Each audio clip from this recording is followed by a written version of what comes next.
c'est votre avis. Supprimer les 6 jours fériés en lien avec la religion chrétienne.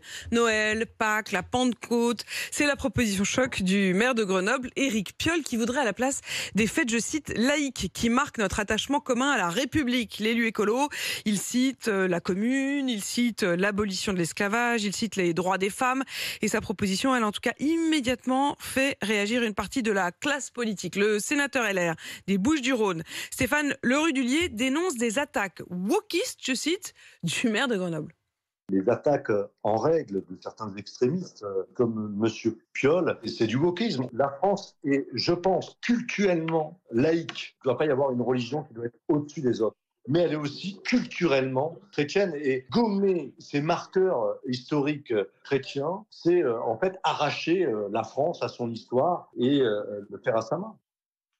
Avec votre avis que l'on attend ce matin, est-ce que c'est une proposition wokiste, comme dit le sénateur de droite? Il a lui-même déposé une proposition de loi pour inscrire dans la Constitution les traditions judéo-chrétiennes de la France, préserver les jours fériés actuels contre les attaques éventuelles d'Éric Piolle. Je précise d'ailleurs qu'Éric Piolle, au fond, n'est pas pour la suppression des jours religieux. Il est pour la suppression d'un calendrier obligatoire de ces 6 jours inscrits dans le calendrier républicain, désormais, même si ce sont des jours religieux, comme tous ces jours fériés officiels.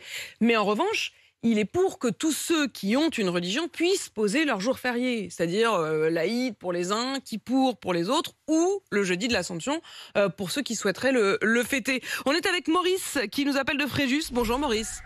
Oui, bonjour. Comment bonjour. Ça va Maurice ? Très bien, très bien. Oui. Maurice, je précise parce que vous l'avez dit que vous avez 74 ans, que vous êtes retraité.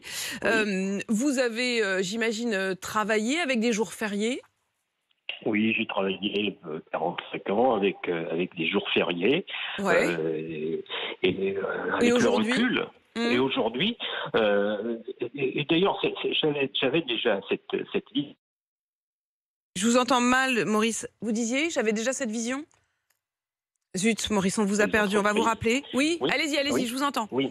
Ouais. Oui, je disais que mon expérience de carrière m'avait souvent amené à réfléchir justement à ces questions de jours fériés qui ne sont pas sans poser de problèmes d'organisation dans tous les domaines, hein, que ce soit dans les écoles, que ce soit dans les administrations et dans les entreprises.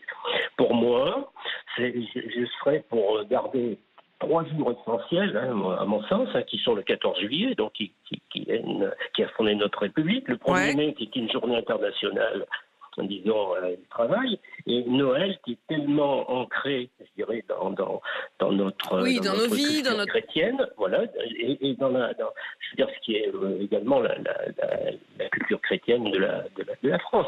Voilà, donc, et les autres jours deviennent des jours de congé.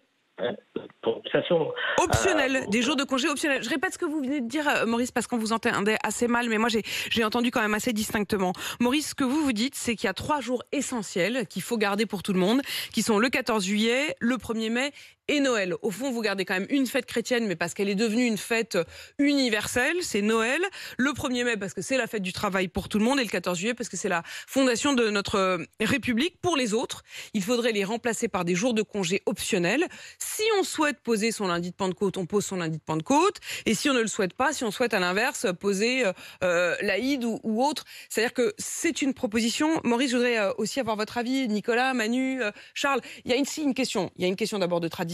Nicolas, il y a aussi une question de vie dans l'entreprise, Manu. Nicolas. Oui, de vie collective. Moi, je crois qu'on a tous pris l'habitude maintenant de prendre le 1er mai, mais aussi le 8 mai, le pont de l'Ascension, le lundi de Pentecôte, le lundi de Pâques. Ce sont des habitudes qui sont prises et je ne vois pas très bien l'intérêt de revenir dessus.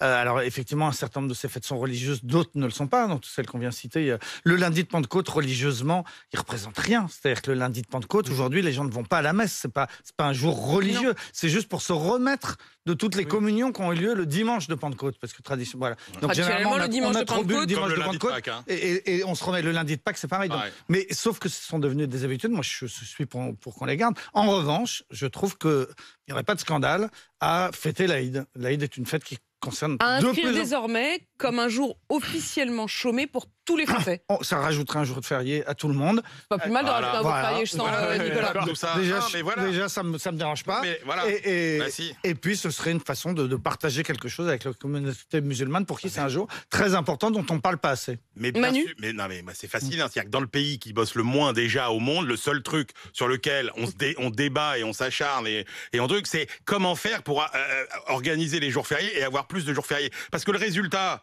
effectivement, de toutes ces discussions, il est inscrit. C'est ce que Nicolas vient de dire. C'est qu'au final, ça va se terminer par plus de jours fériés.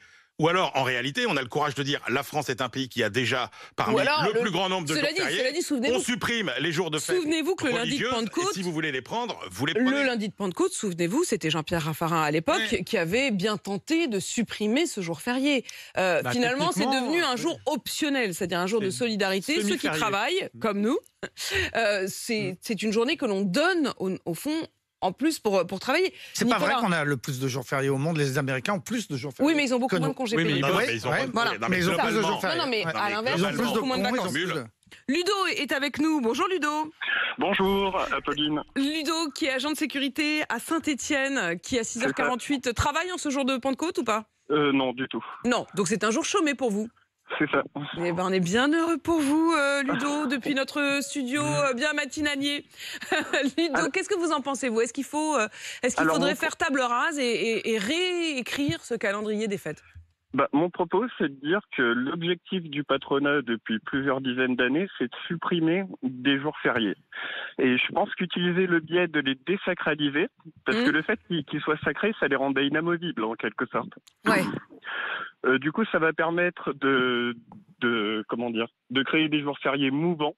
Ce qui va faciliter la suppression de certains de ces jours fériés. En fait, vous redoutez que ce soit le début de la fin, quoi. C'est-à-dire que le macronisme, ça fait plus de 6 ans que c'est le début de la fin. D'ailleurs, l'objectif de la suppression du lundi de Pentecôte, c'était de bosser davantage. Mais attention, Ludo, vous parlez du macronisme. Oui. Éric Piolle, on peut pas le taxer de macronisme. Il est écolo, c'est le maire de Grenoble. Certes. L'objectif pour lui, c'est pas forcément de bosser davantage, c'est de trouver une sorte de terreau commun qui, d'après lui, n'est plus le terreau des fêtes religieuses traditionnelles chrétiennes. C'est ça. Son objectif, c'est de déconstruire le fondement même de ces jours fériés. Comme je vous disais, pour les rendre mouvants et suppressibles. Et un peu chacun les siens, quoi. Après, il y a une difficulté ensuite. C'est vrai qu'ils passent leur temps à mettre en avant le républicanisme. Et effectivement, faire des jours fériés à la carte pour des raisons religieuses, ça me paraît un peu républicain. Et d'ailleurs, c'est une question que je poserai tout à l'heure à Éric Piolle, puisqu'Éric Piolle sera mon invité à 7h40. Est-ce que c'est une manière pour lui de s'émanciper des religions, ou au contraire, finalement, qu'on puisse chacun être encore plus religieux qu'on ne le serait, puisque chacun devrait poser ostensiblement une journée en raison de sa religion, puisque ce qu'il veut, c'est que chacun puisse avoir des jours fériés religieux, mais qui ne soient pas inscrits de manière commune dans le calendrier. Merci à Ludo et à Maurice d'avoir posé le décor. On en parle avec vous tous au 32-16.